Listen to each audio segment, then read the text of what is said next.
నూలు నూలులో శతాబ్దాల గౌరవం, పట్టు పరంపరకు ప్రతీక, సంప్రదాయానికి శాశ్వత చిరునామా సఖీ. సుమన్ టీవీ ప్రేక్షకులకు నమస్కారం.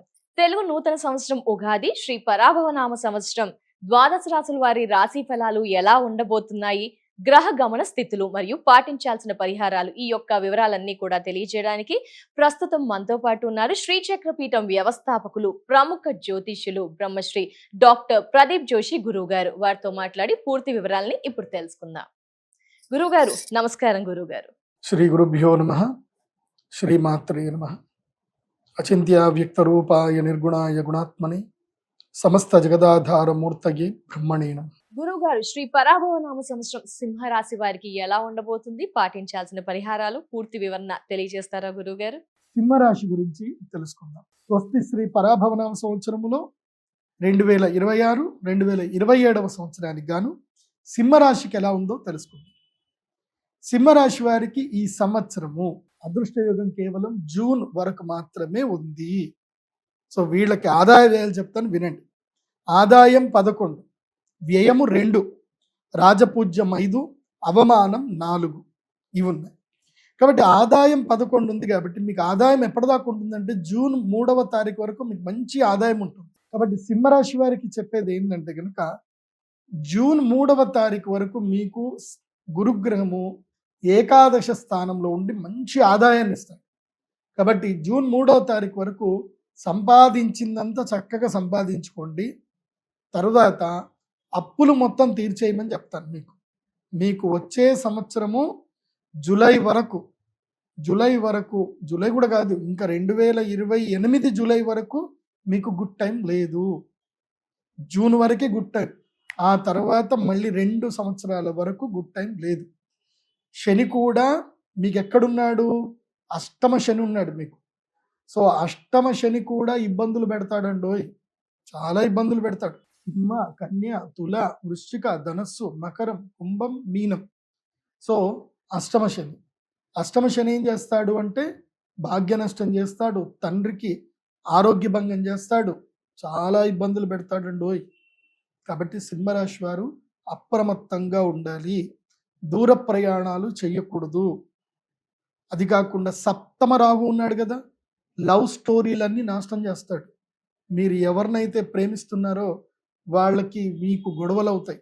మెయిన్ ఆ కర్ణపిశాచితోటే. ఈ మధ్య ఆ కర్ణపిశాచి చాలా మంచి ఇన్వాల్వ్మెంట్ అయిపోతుంది. మీరు ఎవరికి ఫోన్ చేసినా, ఎవరో మీకు మెసేజ్లు పెట్టినా, అది అసలు ఒకప్పుడు విడిపోవడానికి ఆస్కారానికి దేవుడు ఎవరినో మనుషులు పంపించేవాడు శనిగ్రహం. ఇప్పుడు అట్లా లేదు. కర్ణపిశాచాలు మిమ్మల్ని విడగొట్టడానికి, మీకు బ్రేకప్ చేయించడానికి. కాబట్టి బంధు సౌఖ్యం ఉండదు, కళత్ర సౌఖ్య నష్టం ఉంటుంది, కళత్ర నష్టం ఉంటుంది. భార్యాభర్తలు విడిపోతారు, కోట్ల చుట్టూ తిరగాల్సి వస్తుంది. సో అష్టమ శని ఇబ్బంది పెడతాడు. కాబట్టి సింహరాశి వారికి ఈ సంవత్సరము కష్టాలు విపరీతంగా ఉంటాయి. కాబట్టి జూన్ వరకు ఏదైనా సెట్ చేసుకోండి. జూన్ తర్వాత ఒక నియమం పెట్టుకోండి. ఏంటంటే తెలీదు, గుర్తులేదు, మర్చిపోయా. ఈ డైలాగులు బాగా గుర్తుపెట్టుకోండి. ఎవరైనా డబ్బులు అడిగారు, మిమ్మల్ని డబ్బులు వచ్చి అడిగారు, ఏదైనా చేస్తున్నారు, మిమ్మల్ని ఫ్రెండ్స్ ఏదైనా సలహా అడిగారు, తెలియదు అని చెప్పండి, లేదా గుర్తులేదని చెప్పండి, తర్వాత ఆలోచిస్తానని చెప్పండి. నొప్పించక తానొవ్వక తప్పించుకు తిరుగువాడు ధన్యుడు సుమతి. ఈ సంవత్సరము పులి, సింహము పడుకోవాలి. ఈ సంవత్సరం పులి రెస్ట్ తీసుకోవాలి, వేటకు వెళ్ళకూడదు. వేటకు వెళితే ఏవైతే ఒక నక్కల సమూహం ఉంటుంది కదా, తోడేళ్ల సమూహం చేత సింహము కూడా దెబ్బతింటుంది. కాబట్టి సింహం ఈ సంవత్సరం ఎంత సైలెంట్గా ఉంటే అంత మంచిది. ఈ సంవత్సరం సింహం గర్జించేది లేదు. ఎందుకోసమంటే మీకు ఏకాదశంలో నుంచి జూన్ తర్వాత గురుగ్రహము ద్వాదశంలోకి వస్తాడు. ఖర్చులు పెరుగుతాయి, వ్యయం పెరుగుతుంది. జూన్ 3వ తారీఖు నుంచి అక్టోబర్ 31 వరకు ఖర్చులు ఏమైతే ఉంటాయో, అప్పులు ఏమైనా ఉంటే తీర్చేయండి, సెటిల్మెంట్స్ ఏమైనా ఉంటే చేసుకోండి. ఎవరికైనా ఏమైనా ఇవ్వాలి అనుకుంటే ఇచ్చేసేయండి. ఖర్చులు అయిపోతాయి, పోతాయి కూడా, డబ్బులు పోతాయి. కాబట్టి అనుభవించండి అని చెప్తాను. జూన్ నుంచి అక్టోబర్ 31 వరకు లైఫ్ని ఎంజాయ్ చేయండి. ఎంత వీలైతే అంత ఖర్చు పెట్టండి. మంచిగా టూర్లు ఎటు తిరగాలన్నా అటు తిరగండి, భోగాలు అనుభవించండి.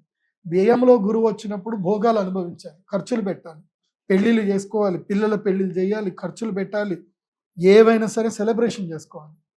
దాని తర్వాత అక్టోబర్ 31 నుంచి గురుగ్రహము స్వక్షేత్రంలో సింహరాశిలోకి ఎంటర్ అవుతాడు. సింహరాశి లోపలికి ఎంటర్ అయ్యి ఎప్పటి వరకు జనవరి ఎండింగ్ వరకు 27వ తారీఖు వరకు ఉంటాడు. కాబట్టి జనవరి 24 వరకు ఉంటాడు. కాబట్టి అప్పుడు ఏం చేయాలంటే సైలెన్స్గా ఉండాలి. మౌన వ్రతం పాటించడము, లేదంటే తీర్థయాత్రలు పోవడమో చేయాలి. నవంబర్, డిసెంబర్, జనవరి సింహరాశి వాళ్ళు తీర్థయాత్రలు పెట్టుకోవాలి, టూర్లు పెట్టుకోవాలి, తీర్థయాత్రలు. అది కూడా సింగిల్గా పోతేనే మంచిది. భార్య పిల్లలతో వెళ్ళకూడదు. సింగిల్గానే టూర్లు కొట్టాలి, బిజినెస్ టూర్లు కొట్టాలి, రీసెర్చ్ చేయాలి, వీలైతే చైనా పోవాలి, మంచిగా టూర్లు కొట్టుకొని అన్నీ చూసుకోండి, బాగుంటుంది. తర్వాత మళ్ళీ జనవరి నుంచి ఏమవుతుంది, గురుడు మళ్ళీ ద్వాదశ స్థానానికి వెళ్ళిపోతాడు. ఫిబ్రవరి, మార్చ్, ఏప్రిల్, మే, జూన్, జూలై ద్వాదశంలో ఉంటాడు. మళ్ళీ ఖర్చులు మొదలవుతాయి. సో ఆ టైంలో మళ్ళీ పెళ్ళిళ్ళు, శుభకార్యాలు, ముహూర్తాలు ఏమున్నా చూసుకోవచ్చు. మళ్ళీ 2027 తర్వాత అప్పుడు మళ్ళీ ఉగాది పంచాంగం చెప్తాను. మళ్ళీ అప్పుడు జన్మక్షేత్రంలోకి వస్తాడు, కానీ కొంచెం అప్పుడు రిలాక్సేషన్ ఉంటుంది. గురుగ్రహము అతిచారుడు అయిపోయి మళ్ళీ సింహంలో నుంచి కన్యలకు వస్తాడు కదా, అప్పుడు మీకు లక్ టైం వస్తుంది. అప్పటిదాకా ఓపిక పట్టండి. సో ఇప్పుడు అన్ని కూడా సర్దుకునే ప్రయత్నం చేయండి. దీపం ఉన్నప్పుడు ఇల్లు చక్కబెట్టుకోవాలి. జూన్ 3వ తారీఖు లోపల అన్ని సర్దేసుకొని సెటిల్ చేసుకొని హాయిగా ఫామ్ హౌస్లో రెస్ట్ తీసుకోండి అని చెప్తాను సింహరాశి వారి. కాబట్టి టెన్షన్లు పెట్టుకోవద్దు సింహరాశి వారి. సింహరాశి వారికి నేను మీకు పరిష్కారం చెప్పేది ఏంటంటే, మీకు అదృష్ట యోగము జూన్ వరకే ఉంది కాబట్టి జూన్ లోపలనే శ్రీ మహాలక్ష్మి యాగం చేసుకొని యంత్ర సిద్ధి తీసుకోండి. అంటే అక్షయ తృతీయ మీకు అదృష్ట సిద్ధి సమయం. అప్పుడు అదృష్టాన్ని సిద్ధి చేసుకున్నారా, గురుగ్రహం 2 ఏళ్ళు బాగా లేకపోయినా అమ్మవారి అనుగ్రహంతో అన్నీ సెటిల్ అయిపోతూ ఉంటాయి. రాబోయే విపత్తులు రాకుండా అమ్మవారు కాపాడుతుంది. కాబట్టి అక్షయ తృతీయ రోజున మీరు శ్రీ మహాలక్ష్మి యాగానికి సిద్ధమవ్వండి. డేట్ నోట్ చేసుకోండి. మన శ్రీచక్ర పీఠానికి రండి. అక్షయ తృతీయ రోజు మహాలక్ష్మి యాగం చేసుకోండి. సింహరాశి వారికి అక్షయ తృతీయ రోజు అలౌడ్ ఉంది. మీకు ధనత్రయోదశి అలౌడ్ లేదు. కావాలంటే వచ్చి సేవ చేసుకోండి. ఎందుకోసమంటే ఆ తర్వాత ఇంకా ఇబ్బందులు వస్తాయి కాబట్టి ఇంకా లేదు, ఛాన్స్ లేదు. ఈ అక్షయ తృతీయకే ఛాన్స్. లేదంటే మళ్ళీ వచ్చే సంవత్సరం అక్షయ తృతీయకైనా యాగం చేసుకోండి. ఎందుకోసమంటే వచ్చే సంవత్సరము మీకు గోదావరి పుష్కరాలు ప్రారంభమైన తర్వాత గురుడు మారినప్పుడు మీకు యోగం మళ్ళీ ప్రారంభం అవుతుంది. కాబట్టి అక్షయ తృతీయ రోజు మహాలక్ష్మి యాగం చేసుకుంటే 2 ఏళ్ళు మీకు ప్రొటెక్షన్ కన్ఫర్మ్ ఉంటుంది. అది కాకుండా మీరు ధరించవలసినటువంటి మాల, మీరు ఏ మాలని ధరించాలి అని అంటే, మీకు ఇటు రాహువు ఇటు శని రెండిటి సమస్య ఉంది కాబట్టి మీరు వారాహి మాలని తప్పకుండా ధరించాలి. వారాహి మాలను సింహరాశి వారు తప్పకుండా మెడలో ధరించాలి. అదేవిధంగా విశేషమైనటువంటి శ్రీమూష్ణం భూవరాహ క్షేత్రం ఉంటుంది. శ్రీమూష్ణం వెళ్ళాలి. ముఖ్యంగా సింహరాశిలో ఉండి వ్యాపారాలు చేసేటువంటి వాళ్ళు శ్రీమూష్ణం వెళ్ళండి. అక్కడ భూవరాహ క్షేత్రాన్ని స్వామివారిని దర్శనం చేసుకోండి. అట్లాగే అక్కడి నుంచి దగ్గరలో అన్నీ ఉంటాయి. ఏవైతే పుణ్యక్షేత్రాలు ఉంటాయో శ్రీరంగం వెళ్ళండి, చిదంబరం వెళ్ళండి, అలా అన్ని దర్శనం చేసుకొని రండి. ఒక 7 days టూర్ పెట్టుకోండి. ఎప్పుడు అక్షయ తృతీయ తర్వాత పెట్టుకోండి ఆ టూర్లు. సో గురుడు ఎట్లా మారుతాడు కాబట్టి అప్పుడు టూర్లు పెట్టుకుంటే నడుస్తుంది. లేదంటే డిసెంబర్లో ఎట్లా తీర్థయాత్రలు చెప్పాను కాబట్టి డిసెంబర్లో అయినా సరే పెట్టుకోండి, బాగుంటుంది. ఈ సంవత్సరము సింహరాశి వారు చేయకూడని పనులు ఏంటంటే అప్పులు చేయకూడదు. ఎంత అప్పులు చేస్తే వాళ్ళకి అంత ఇబ్బందులు ఉంటాయి.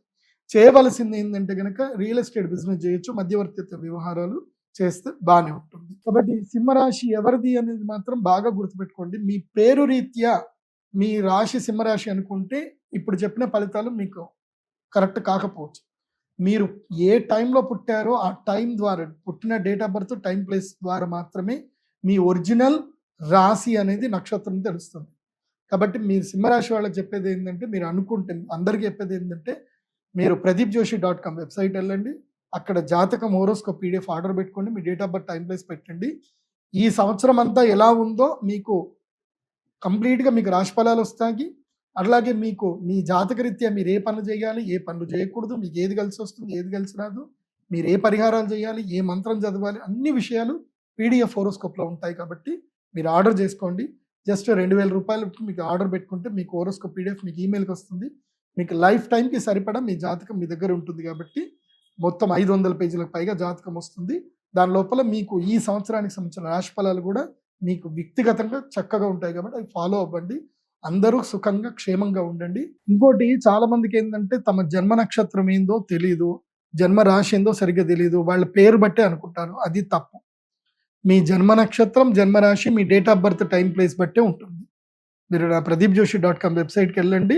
అక్కడ హోరోస్కోప్ పీడిఎఫ్ది ఆర్డర్ ఉంటుంది. మీరు ఆర్డర్ చేసుకుంటే మీకు ఈమెయిల్కి మొత్తం మీ హోరోస్కోప్ వస్తుంది. అందులో మీ జన్మ నక్షత్రం, మీ గాతవారం, గాత నక్షత్రం అన్ని డీటెయిల్స్ ఉంటాయి.